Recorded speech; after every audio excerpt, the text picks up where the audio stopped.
Two hypotheses. One hypothesis is that simulation is better than hands-on experiment, and the other hypothesis is that the hands-on experiment, the traditional lab, is better than simulation. Which one you would like to support? We move to Taze. Which one you would like to support? I think I support the simulation better because although it's fixed and you don't really learn anything from it, but when you I think you just get the overall idea using the simulation, so you know what you're supposed to be finding. When you do the traditional, it proves it.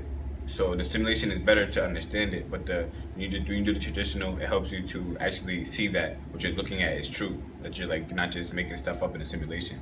And the simulation helps because it's fixed, so it's gonna give me it's gonna give me the answer, and then it just helps me to understand that, instead of the traditional where I just be working trying to figure out what's going on, I'm trying to do, and then eventually I get it. But it's much faster with the simulation, and then you prove it with the tradition. But there is a big problem with the simulation. The study shows that simulation failed to give us the empirical data because someone made it. The creator of simulation was someone like us, but the creator of the other one, the traditional one, is the God himself.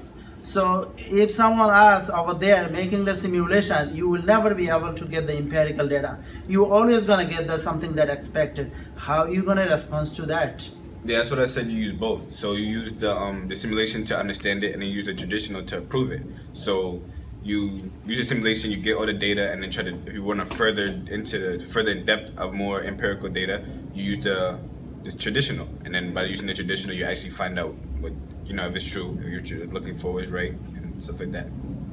What you found in the simulation was true. Thank you for your insight. Now we're gonna